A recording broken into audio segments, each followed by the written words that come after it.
I turned 40 and threw myself a party no one showed. A week later, my daughter texted, "Mom's 37th birthday, $1,800 per person. Venmo me." Not even an apology, just a bill. I sent $1 with a note. "Congratulations." I changed the locks and blocked every number. 2 days later, my wife tried to access the joint account, blocked. Then they reported me as a missing person. Police showed up at my door. The day my perfect life shattered, I found my wife's betrayal plastered all over Instagram. But her 30th birthday wasn't just a celebration, it was a carefully orchestrated scheme to destroy everything I had ever built. I still remember standing there, surrounded by the remnants of a party that never happened. Half-hearted streamers drooped from the ceiling, a lonely, store-bought cake sat on the table, "Happy 40th" written in blue icing. 6 empty chairs, each place setting meticulously arranged by me that morning, mocked me in the silence. My family, my wife Allison, our 19-year-old daughter Cassandra, and 16-year-old Preston, were supposedly running errands. The grandfather clock in the hall struck 8, its chimes echoing through the vacant house like a funeral bell. 3 hours. I had waited for them for 3 agonizing hours. My thumb scrolled instinctively through unanswered texts. Asterisk. "Where are you guys? The food's getting cold. Is everything okay? Please call me." Asterisk. Even Allison's sister, Bethany, had answered my call with a discomfort so palpable. Her transparent lie about not knowing their whereabouts almost made me laugh. Almost. 2 decades ago, I was just a struggling contractor with ambitious dreams. Now, I'm Dominic Reeves, founder and CEO of Reef Construction, a multi-million-dollar commercial development company. We've built half the shopping centers in this county. Despite my insane schedule, I'd never missed a single birthday, anniversary, or school event. Family had always come first. Until now, apparently. Then my phone buzzed. A text from Preston. Asterisk. "Sorry, Dad. Mom said, we're running late. Be home soon." Asterisk. More lies. I'd installed a tracking app on Preston's phone months ago after catching him sneaking out to parties. According to that little digital eye, my son was currently at the Harborview Hotel, a luxury resort 20 miles away. I walked to the bar, my hand shaking slightly as I poured myself 3 fingers of bourbon. Then I opened Instagram. I hadn't checked social media all day, too caught up in preparing for a celebration that, I was beginning to realize, would never happen. The first post in my feed stopped me cold. It was from Cassandra's account. A group photo. A lavish hotel ballroom. There they were, my daughter, my son, my wife, and at least 30 other people, friends, extended family, even several of my business associates, all dressed in formal attire, raising champagne glasses around an elaborate, 3-tiered cake. The caption screamed, "Mom's 30th birthday bash." Hashtag best night ever. 30. Mom's 30th. I zoomed in.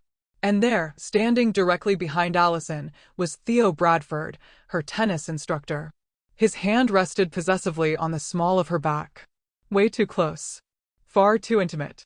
As I scrolled through more photos, each one a fresh stab, the pieces of a dark puzzle began to fall into place.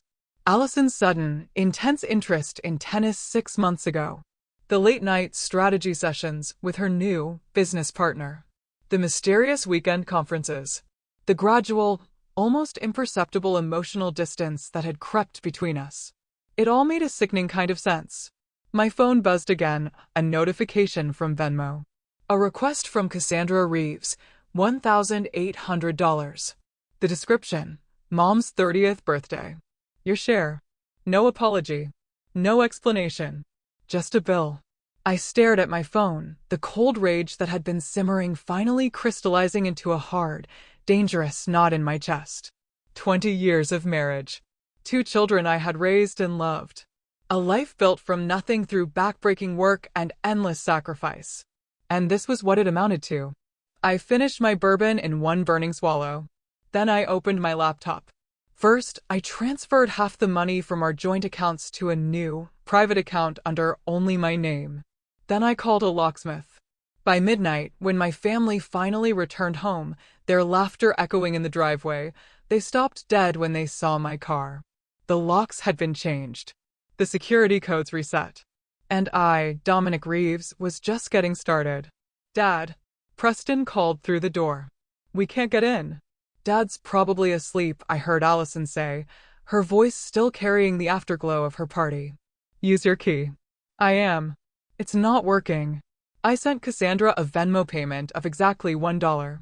In the description, a single word, congratulations. Then I turned off my phone, closed my eyes, and began to plan.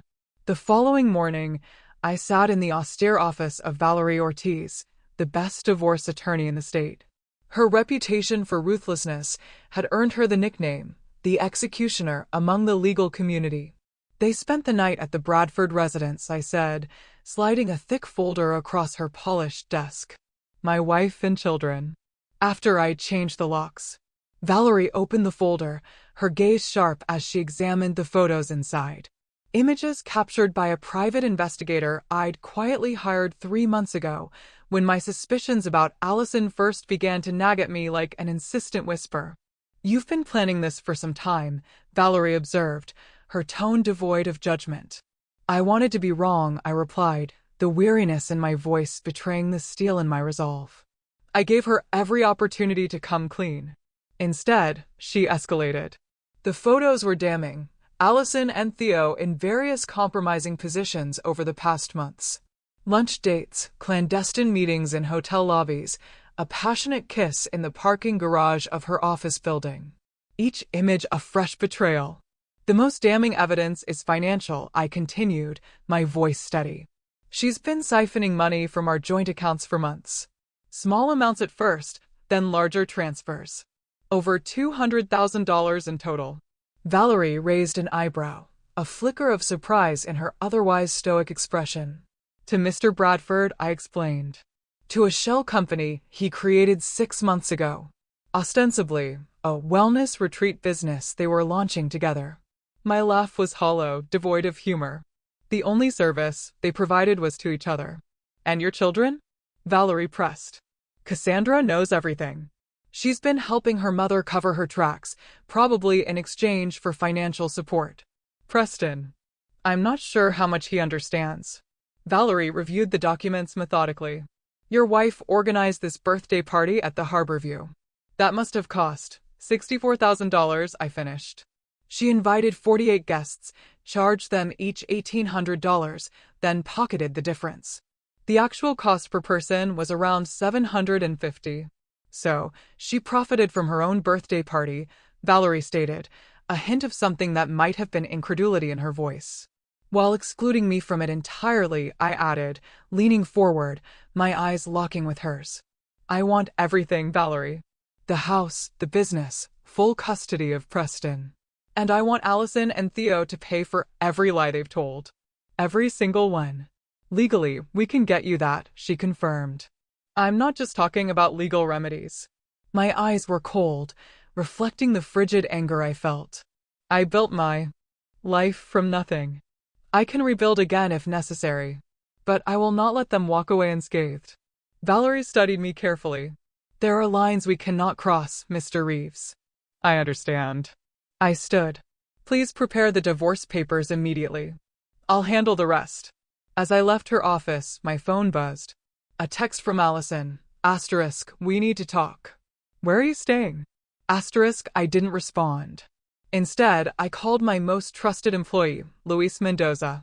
I need information on Theo Bradford, I said without preamble. Everything you can find. Tax records, property holdings, business dealings, legal or otherwise. Consider it done, Luis replied instantly. And your family? I don't have a family anymore. I ended the call and headed to my next appointment with the bank manager who had approved Allison's home equity line of credit without my knowledge. By evening, I had frozen every account Allison had access to, removed her as an authorized user on all credit cards, and instructed my company's payroll department to redirect my salary to my new private account. When I checked into the Four Seasons under a false name that night, I had one more call to make. Solomon, I greeted my old college roommate, now a cybersecurity expert. I need a favor, one you can never tell anyone about. 2 days later, I sat in a nondescript rental car outside the Bradford Tennis Academy, watching my wife arrive for her lesson. From my vantage point in the parking lot, I could see Theo greeting her with a kiss that lingered far too long for an instructor and student. My phone buzzed. An incoming call from Preston. Dad, where are you? Mom's freaking out. She says you've emptied the accounts. Not emptied. Secured, I corrected, my voice calm, belying the tension coiling in my gut. How are you doing, son? I'm scared, Preston confessed, his voice barely a whisper. Cassandra is saying you've lost your mind. Mom's been crying all day. What's going on? Ask your mother about her tennis instructor, I said evenly. Ask her why she threw a $60,000 birthday party without inviting her husband. Ask your sister why she thought it was appropriate to bill me for it afterward. Silence hung on the line, heavy with unspoken truths. I didn't know about the party until that night, Preston finally said, his voice small, vulnerable. Mom said you were away on business. When I saw you weren't there, I tried to call, but Cassandra took my phone. A pang of sympathy pierced my armor, a momentary crack in the cold resolve. I'm sorry you're caught in the middle of this, Preston. Can I see you? Please. Not yet. Things need to play out first. Mom went to the police this morning, Preston blurted out. She reported you as a missing person. Said she's afraid you might hurt yourself. I nearly laughed, a dark, bitter sound. Did she mention that she's been having an affair? That she locked me out of my own house? She told the police you've been acting erratic for months, that you've been paranoid, accusing her of things. Preston hesitated. They seem concerned. So that was her play. Paint me as unstable. Build a narrative that I was having some kind of breakdown. Preston, listen carefully. I'm perfectly fine. I'm thinking more clearly than I have in months. But your mother is trying to get ahead of the story. What story? The one where she's been cheating on me with Theo Bradford for at least 6 months. The one where she's stolen hundreds of thousands of dollars from our family. The one where your sister has become her accomplice. Another silence. I saw some texts on Mom's phone, Preston admitted finally. Between her and Mr. Bradford. They were not about tennis. Keep this conversation between us, I instructed. For now, just go along with whatever they say. Act normal. Can you do that? Yeah, Preston agreed quietly. Are you coming home soon? Not to that house. But I promise we'll see each other soon. By the way, if you're still with me and finding this story as unbelievable as I did living it, do me a favor and hit that subscribe button. Trust me, you won't want to miss what happens next. I ended the call as a police cruiser pulled into my driveway across town, visible on the home security app on my tablet. Right on schedule. I watched through the home's exterior cameras as 2 officers approached the front door. Solomon's hack into the home system gave me complete remote access, while preventing anyone else from viewing the feeds. The officers knocked, then peered through windows. One of them spoke into his radio, presumably reporting that the residence appeared empty with no signs of disturbance. I switched cameras to view the backyard, where the officers were now examining the doors and windows. Finding everything secure, they eventually returned to their vehicle and departed. My phone immediately rang. Allison. The 20th time that day. I declined the call and opened a text from Solomon, * system in place. All communications intercepted. Location tracking active on all devices. Bank alerts set up. You'll know every move they make. * time for phase 2, I replied to myself. I started the rental car and drove to my next destination, the office of Marlene Kovac, the private investigator who had been documenting Allison and Theo's affair. I need more, I told her without preamble. Not just their relationship. I need everything on Bradford. Business dealings, gambling habits, tax situations, legal troubles, former relationships. The works. Marlene nodded, her expression grim. My sources indicate he's not as successful as he appears. The academy is hemorrhaging money. He's leveraged to the hilt. So, he needs my wife's money, I concluded, a bitter taste in my mouth. Or rather, my money. Exactly. And there's something else. Marlene handed me a file. Bradford has a pattern. This is the 3rd wealthy married woman he's become involved with. The previous two divorced their husbands, liquidated significant assets to invest in ventures with Bradford, then found themselves abruptly single and significantly poorer within a year. I flipped through the documentation, my jaw tightening. He's a professional predator, essentially. But he's never been charged with anything. He's careful. Everyone makes mistakes, I said, closing the file. Find me his. That evening, as I worked from my hotel room, an alert from Solomon's tracking system pinged my laptop. Allison, Cassandra, and Theo were all converging on the local police station. Right on cue, my burner phone rang, a number I didn't recognize. Mr. Reeves, this is Officer Daniel Hartman with the Metro Police Department. Your wife has reported you missing. She's quite concerned. I'm not missing, Officer Hartman. I'm voluntarily absent. Would you be willing to come to the station to confirm that in person? Just to clear things up. Of course, I agreed pleasantly. I'd be happy to explain exactly why I've chosen to distance myself from my wife. An hour later, I walked into the police station, immaculately dressed in a tailored suit. As I entered, I saw Allison, red-eyed and playing the part of the distraught wife, with Cassandra dutifully at her side. Theo lurked in the background, trying to appear concerned yet detached. The performance ended the moment they saw me. Dominic. Allison gasped, her manufactured distress instantly replaced with genuine shock. Officer Hartman looked between us, confusion evident. Mrs. Reeves, your husband appears to be fine. I never said he wasn't. I said he was missing. Allison recovered quickly, scrambling for a new narrative. He disappeared without a word. Cleaned out our accounts. Actually, I interrupted, my voice calm but firm. I'd like to file a report of my own. Financial fraud, identity theft, and adultery, though I understand that last one isn't technically a crime anymore. As Allison's face paled, I allowed myself the smallest, most satisfying smile I'd worn in days. The game had begun. What exactly are you accusing your wife of, Mr. Reeves? Officer Hartman asked, leading me to an interview room while another officer remained with Allison, Cassandra, and Theo in the waiting area. I placed a thick folder on the table. My wife has been systematically transferring funds from our joint accounts to a shell corporation established by her lover, Theo Bradford. She forged my signature on a home equity line of credit application. She used my business contacts to solicit donations for her birthday party under false pretenses. Officer Hartman leafed through the documents, his expression growing more serious with each page. These are serious allegations. They're documented facts, I corrected. My attorney has already begun civil proceedings, but I believe some of these actions constitute criminal fraud. And you haven't been coercive or threatening toward your wife?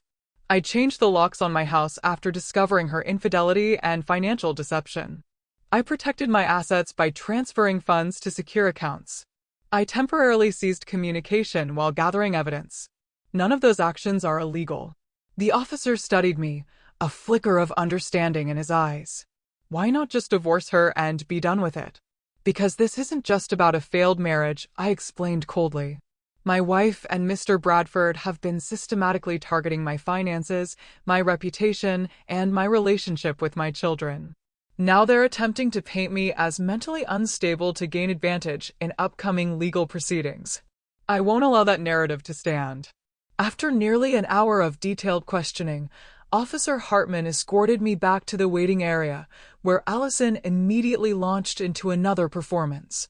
Dom, we've been so worried, she cried, attempting to embrace me. Why would you disappear like that? Why would you lock us out of our home? I stepped back, avoiding her touch. Officer Hartman has copies of the evidence now, Allison. I suggest you find a good criminal defense attorney. Theo stepped forward, trying to interject. Look, man, I don't know what you think is happening. Mr. Bradford, I cut him off, my voice a low, dangerous growl. I've documented 37 instances of you and my wife engaging in extramarital activities over the past 6 months. I have records of $217,000 transferred from my family's accounts to your shell corporation. I know about the other women, Patricia Wilson and Eleanor Greer. I know your pattern. The color drained from Theo's face. Cassandra inserted herself between us. Dad, you're embarrassing yourself. Mom and Theo are business partners. And you? I turned to my daughter, my gaze unwavering. Billing me $1,800 for a party I wasn't invited to. That was a special touch. It was a surprise party. Cassandra stammered. You were supposed to save it. I interrupted. The guest list is in that folder. My name isn't on it. Officer Hartman cleared his throat. I think we've established that Mr. Reeves is not missing or in danger. The rest of these matters appear to be civil disputes. Precisely, I agreed, turning to leave. Which is why I'll be leaving now. Please inform Mrs. Reeves that all communication should go through our respective attorneys moving forward. As I walked toward the exit, Allison rushed after me. Where are you going? What about Preston? He needs his father. Preston is welcome to contact me directly anytime, I replied, without slowing. Unlike the rest of you, he hasn't lied to my face or stolen from me. Outside, I found Preston waiting in Allison's car, his expression a mixture of relief and anxiety. Dad. I hugged my son tightly. I'm okay, Preston. This situation is complicated, but I promise I'm okay. Mom said you're having some kind of breakdown. Your mother is trying to protect herself, I said carefully. There are things happening that you don't fully understand yet. Then help me understand, Preston pleaded, his young face etched with confusion. Everyone's lying to me. I glanced toward the police station, where Allison, Cassandra, and Theo were emerging, their faces thunderous. Not here, I said quietly. I'll text you later. We'll meet somewhere private. As I walked to my rental car, I felt Allison's eyes boring into my back. The wounded spouse act hadn't worked with the police. She would try something else next. I was counting on it. The following morning, I met Preston at a diner 20 miles outside town. My son looked exhausted, dark circles under his eyes. Mom and Cassandra were fighting all night, Preston explained, sipping the coffee I'd ordered for him. Cassandra keeps saying they need to neutralize you before the divorce. Neutralize. I raised an eyebrow, a cold spark in my eyes. Her words, not mine. They don't know I can hear them. Preston lowered his voice conspiratorially. I've been recording their conversations. I felt a surge of pride, mixed with sadness that my son had been forced into such a position. That shows initiative, but be careful. I don't want you putting yourself at risk. Is it true about Mom and Mr. Bradford? I nodded slowly. I'm afraid so. And the money. Also true. They've been planning this for months, possibly longer. Preston stared into his coffee, absorbing the devastating truth. What about Cassandra? How long has she known? Based on text messages Solomon recovered, I replied, at least 4 months. She was promised a condo in Malibu and tuition for graduate school in exchange for her cooperation. Preston looked horrified. She sold you out for a condo? People rationalize betrayal in many ways, I said gently. Your sister probably tells herself I deserve it somehow. What happens now? Now you go back home and pretend we never had this conversation. But I want you to pack a bag with your important belongings, documents, favorite possessions, anything irreplaceable, and hide it somewhere secure. Why? Because things are going to get worse before they get better, I explained, my voice low and serious. And I need to know you're prepared. After Preston left, I called Luis. It's confirmed, Luis reported. Bradford has approached 3 of your major clients, claiming you're having personal issues that might impact upcoming projects. He's offering to connect them with more stable contractors. Perfect, I said, a grim smile forming. Proceed with the next phase. By noon, I had met with each of those clients personally, explaining that a family situation was being weaponized against me by a competitor. I provided documentation of Bradford's financial difficulties and his sickening pattern of targeting wealthy married women. All 3 clients not only recommitted to reef construction, but agreed to feed Bradford false information about their supposed concerns with my stability. The trap was being set. That afternoon, I received a text from Solomon, *ENT accessing financial records looking for hidden accounts. They wouldn't find any.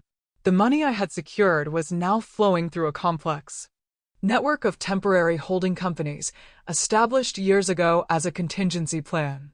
I'd always believed in preparing for worst-case scenarios. a habit developed during my impoverished childhood when my own father had abandoned the family, leaving us destitute. My next stop was the Harborview Hotel, where Allison's extravagant birthday party had been held. The event manager, Howard Lakater, greeted me warmly. "Mr. Reeves, I was surprised you couldn't attend your wife's celebration. She said you were called away on business." "That's actually why I'm here, Howard. I recently discovered some irregularities in the billing for that event." Howard frowned. "Everything was paid in full. Mrs. Reeves handled it personally." "I'm sure she did. Would you mind sharing the actual cost of the event?" "For my records." After some hesitation and a gentle reminder about the substantial business reef construction had brought to the hotel over the years, Howard pulled up the invoice, $36,422. "And guests were charged $1,800 each?" I noted, doing the quick math. "For 48 attendees, that's $86,400. Quite a profit margin." Howard looked distinctly uncomfortable. "I wasn't aware of any guest contributions." "No, he wouldn't be. That was handled privately." I smiled reassuringly. "I'm not blaming you, Howard, but I would appreciate copies of all documentation related to the event for my divorce proceedings." The word divorce opened all necessary doors. By the time I left, I had complete records of every detail Allison had planned, including her specific instruction that I was not to be admitted to the party under any circumstances, even if I somehow learned about it. Back in my hotel room, I reviewed the day's developments with Solomon via secure video call. "They're getting desperate," Solomon reported. "Allison tried to access your email accounts, but couldn't get past the new security.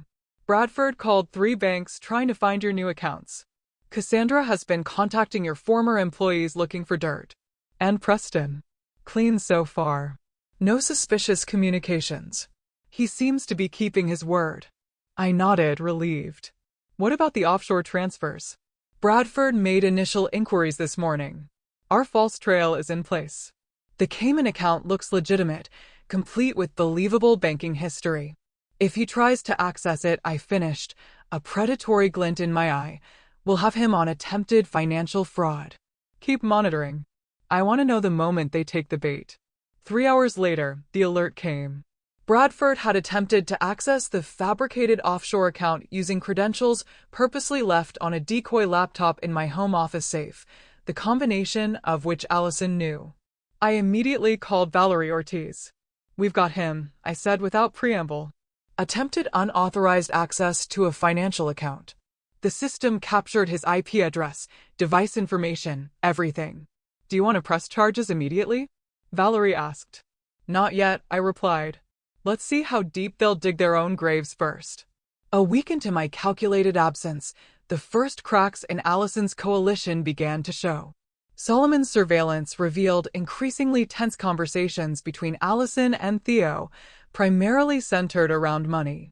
"She's burning through cash faster than expected," Solomon explained during our morning briefing. "The credit cards are all declined now. Bradford Academy payroll is due tomorrow and he's short by almost $30,000. Has he tried accessing the Cayman account again?" 3 more attempts, Solomon confirmed. Each one meticulously logged. "He's getting sloppy.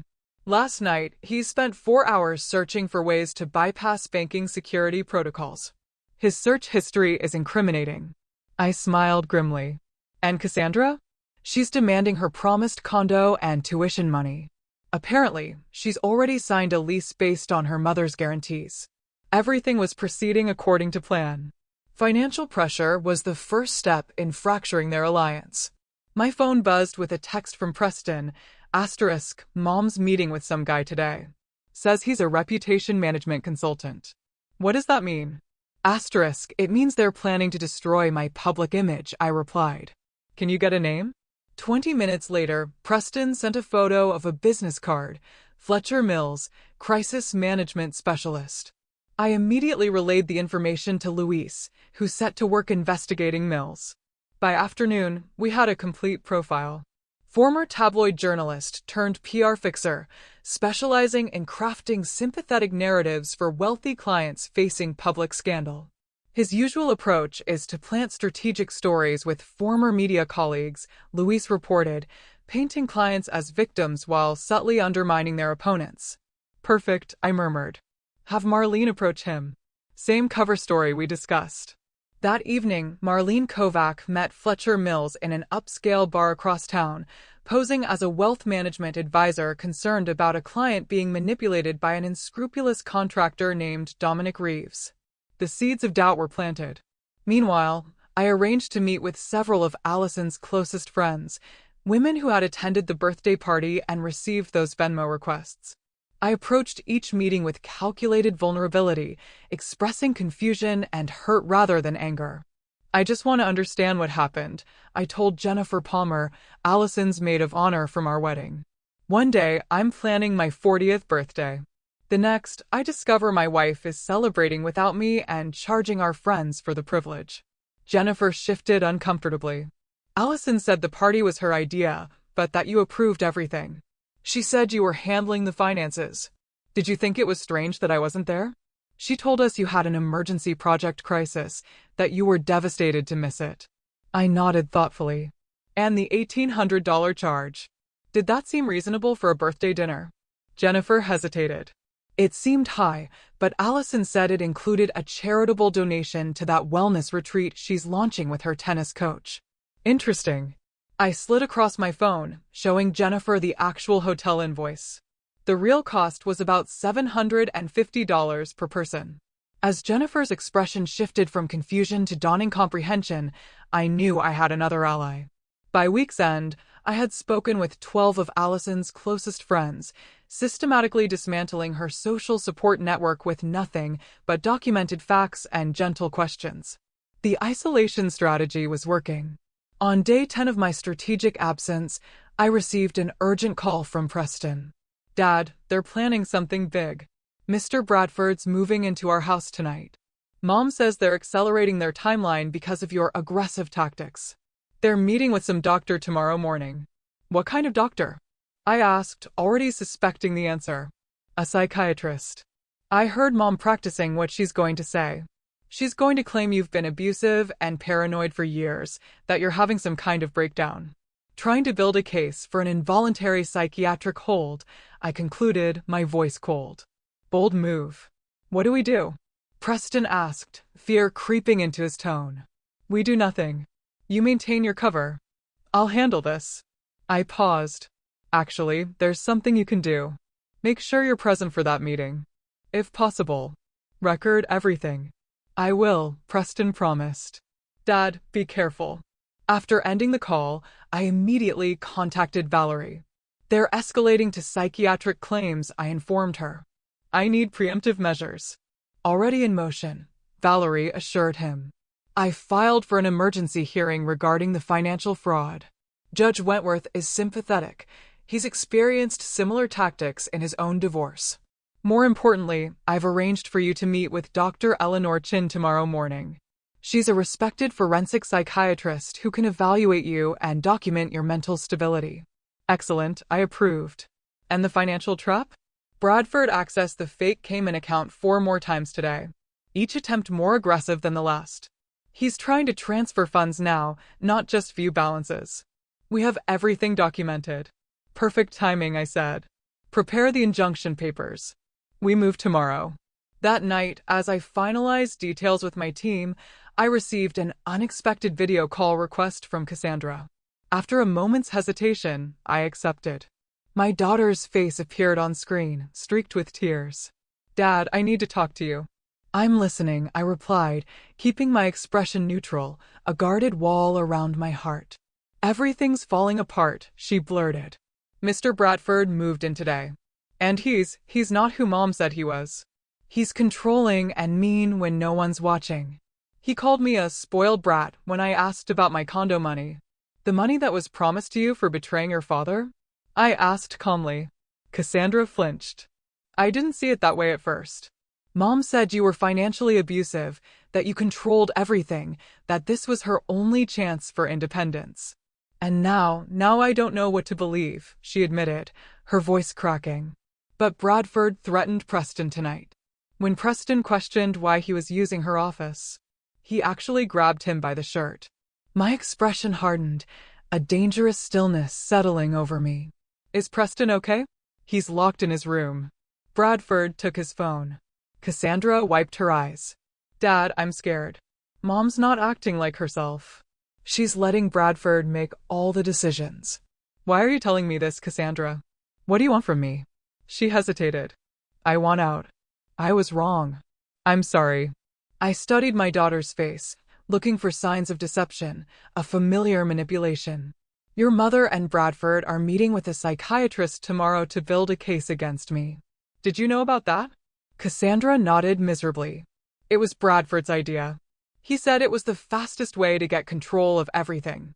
And you were okay with having your father forcibly committed to a psychiatric facility based on lies?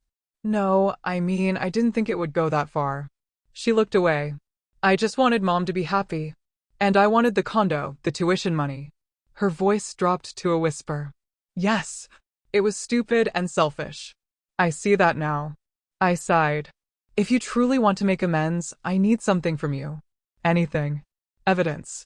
I need you to record Bradford admitting to his financial motivations. I need documentation of his plans regarding me.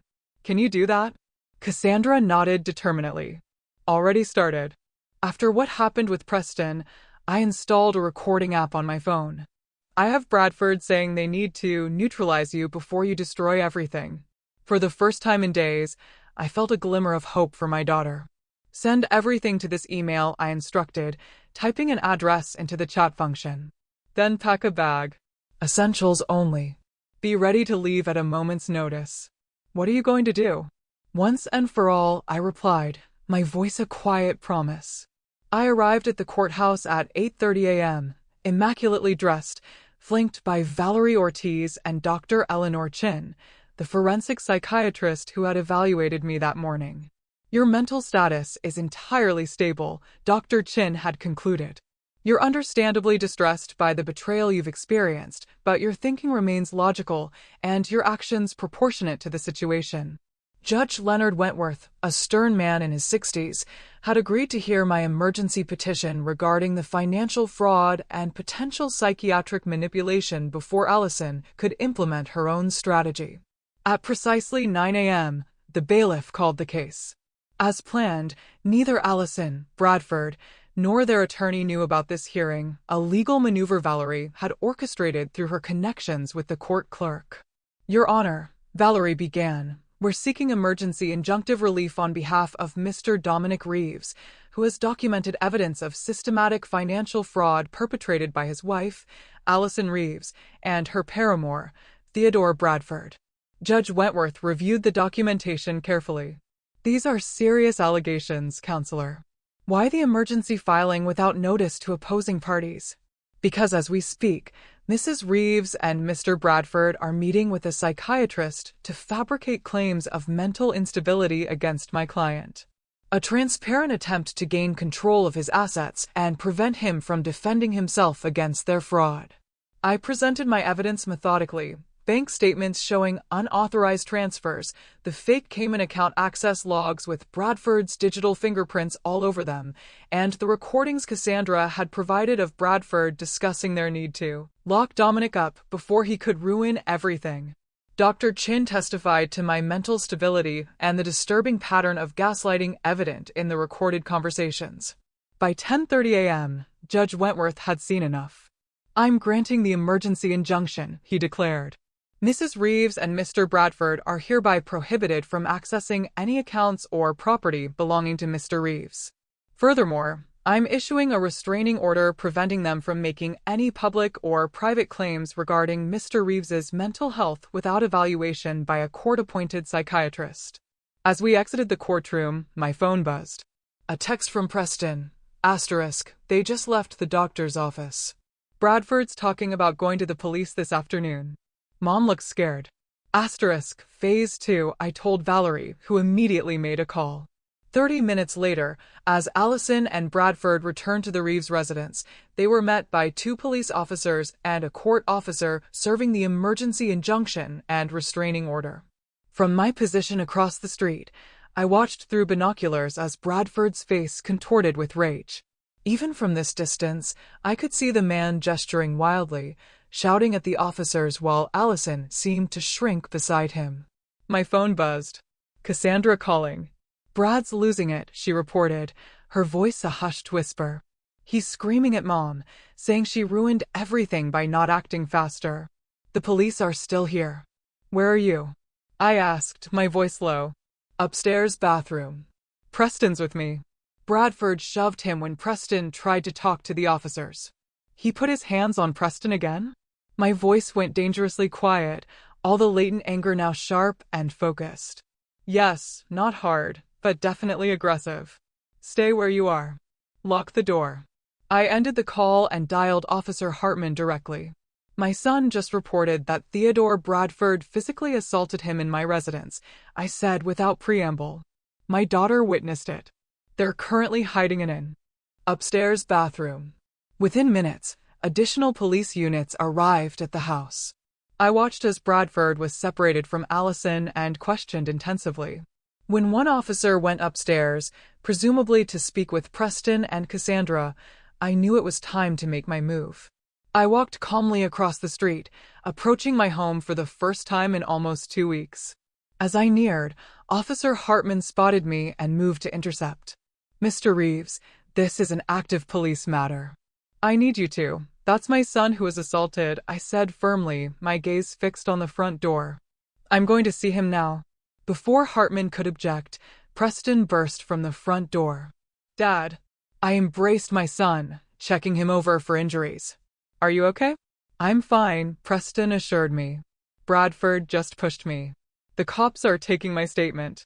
Cassandra appeared next, her expression a mixture of relief and shame as she approached me. Dad, I'm so sorry for everything. My expression remained neutral. We'll discuss your role in all this later. Right now, I need you both to pack essential belongings. You're not staying here tonight. Allison chose that moment to emerge from the house, her carefully applied makeup streaked with tears. Dominic, thank God you're here. Theo's been arrested. This is all a terrible misunderstanding. Save it, Allison, I cut her off coldly. The children are coming with me. The court has granted me temporary custody, pending investigation of the fraud allegations. What fraud allegations? What are you talking about? She looked genuinely confused, which confirmed my suspicion that Bradford had kept her in the dark about some of his more aggressive financial maneuvers. The $60,000 you and Bradford stole from our friends at your birthday party, I began, each word a hammer blow. The $200,000 you transferred to a shell company. The home equity line of credit you forged my signature on. The offshore account he tried to hack into. I smiled thinly. That last one was a trap, by the way. There was never any money there, just digital breadcrumbs for him to follow right into a felony charge. Allison's face crumpled. I never meant for any of this to happen. Theo said it was all legal, that we were just securing assets before telling you about us. By throwing a birthday party I wasn't invited to? By having our daughter bill me for it afterward? By reporting me as a missing person when I withdrew from your betrayal? Those were Theo's ideas, she protested weakly. He said we needed leverage. And you went along with all of it, I noted, my voice laced with a weary finality. Every lie, every manipulation, every betrayal. Officer Hartman approached. Mr. Reeves, we've arrested Mr. Bradford for attempted financial fraud and assault. We found multiple devices in his possession containing evidence of attempts to access your accounts. Mrs. Reeves is not under arrest at this time, but she's a person of interest in our investigation. Understood. I nodded. My children will be staying with me tonight. Is there any legal reason they cannot leave with me now? No, sir. The emergency custody order covers that. I turned to Preston and Cassandra. Get your things. We're leaving in 10 minutes. As my children went upstairs to pack, I faced Allison one last time. 19 years, I said quietly, the weight of the words heavy in the air. 19 years I gave you everything I had. I built a company from nothing so you could have the life you wanted. I worked 80-hour weeks so you could have your tennis lessons and spa days and charity luncheons. Dominic, please, she sobbed. And in return, I continued, unmoved, you plotted against me. You stole from me. You turned our daughter against me. You planned to have me committed to a psychiatric facility so you could take everything I built. Tears streamed down Allison's face. I made a terrible mistake. We can fix this. No, I said simply. We can't. There's nothing left to fix. As Preston and Cassandra returned with their bags, I put an arm around each of them and led them toward my waiting car, leaving Allison alone on the front steps of the house she would soon lose. The first phase of my reckoning was complete. The following weeks unfolded exactly as I had planned. Bradford remained in custody, unable to make the substantial bail set by Judge Wentworth after prosecutors added charges of conspiracy to commit fraud, attempted extortion, and witness tampering based on his threatening messages to Cassandra. Allison, faced with impending financial ruin and potential criminal charges of her own, hired a desperate attorney who immediately sought a settlement conference. They're offering to drop all claims to your business and personal assets, Valerie reported during our strategy meeting. In exchange, they want the marital home, a one-time payment of $2 million, and for you to decline pressing criminal charges against Allison. I leaned back in my chair. Counter with this, Allison gets nothing except her personal belongings and clothing. She signs a full confession detailing her role in the fraud scheme. In exchange, I'll write a letter to the prosecutor recommending leniency. She'll never agree to that, Valerie warned. She will when she realizes the alternative is prison, I replied calmly. Bradford is going down regardless. His pattern of targeting wealthy women is too established to ignore now that we've connected the dots. Allison's only hope is to position herself as another victim. Meanwhile, I had moved Preston and Cassandra into a luxury apartment downtown while maintaining ownership of the family home. Preston had adjusted well, relieved to be away from the toxic environment. Cassandra's situation was more complex. I don't deserve your forgiveness, she told me one evening as we sat on the apartment balcony overlooking the city. I betrayed you for money and status. Yes, you did, I agreed, my tone matter-of-fact rather than accusatory. The question is what you've learned from it. Cassandra stared at her hands. That loyalty matters more than material things. That people who offer quick riches in exchange for betrayal can't be trusted. That I threw away something precious for something worthless. Good lessons, I nodded. Expensive ones, too. What happens now with me, I mean? I studied my daughter's face, searching for genuine sincerity. That depends on you. I've arranged for the remainder of your tuition to be paid through a trust. You'll receive a modest monthly allowance for living expenses. The rest, including rebuilding our relationship, will take time and consistent effort on your part. And Mom, what's going to happen to her? Your mother made choices, I said evenly. Now she'll face consequences. 2 days later, Allison's attorney called Valerie with their response to my counteroffer. Allison would accept my terms with one modification. She wanted ongoing access to Preston. Her parental rights are not negotiable, her attorney insisted. I considered this. Preston, despite everything, still loved his mother. Complete severance would only hurt him. Limited supervised visitation, I conceded. Once weekly in a public location for 6 months. After that, we reassess based on Preston's wishes. The deal was struck. Allison signed a comprehensive confession detailing how Bradford had systematically manipulated her into betraying me, though she acknowledged her own willing participation once the affair began. She admitted to the birthday party scheme, the financial fraud, and the planned psychiatric commitment. In exchange, I wrote a carefully worded letter to the prosecutor, suggesting that while Allison should face appropriate legal consequences, her cooperation in building the case against Bradford should be considered a mitigating factor. The prosecutor ultimately charged Allison with misdemeanor fraud and placed her on probation for 3 years. She was ordered to make restitution to the birthday party guests she had overcharged, plus perform 500 hours of community service. Bradford, facing more serious charges and with no one willing to support his defense, accepted a plea deal, 5 years in prison for financial fraud, plus restitution to his previous victims. As for Fletcher Mills, the reputation management consultant who had planned to smear me in the media, he found himself abruptly blacklisted after Marlene Kovac leaked evidence of his less ethical tactics to several industry watchdogs. By month's end, I had reclaimed control of every aspect of my life. My business was thriving, with several new major contracts signed after clients heard about my strategic handling of personal adversity. My relationship with Preston was stronger than ever, and even Cassandra was showing genuine remorse and effort toward redemption. Only one loose end remained. 6 months after the fateful birthday party no one attended, I stood in the master bedroom of the family home, surveying the space that had once represented my American dream. The movers had taken the last of the furniture that morning. Tomorrow, new owners would take possession, a young couple starting their own journey, blissfully unaware of the betrayal these walls had witnessed. My phone buzzed with a text from Solomon, paperwork complete. Transfer executed. She'll receive notification by end of day. I smiled grimly. The final piece of my plan was in motion. That afternoon, as I signed the closing documents at my attorney's office, Allison was receiving formal notice that the generous divorce settlement she thought she negotiated, a small apartment and modest monthly payments, had been contingent on strict behavioral requirements outlined in the fine print. Her recent actions, specifically attempting to contact my clients with disparaging claims and establishing a GoFundMe page portraying herself as a victim of financial abuse, had triggered the nullification clause. Effective immediately, all support payments ceased, and she had 30 days to vacate the apartment. Isn't that somewhat excessive?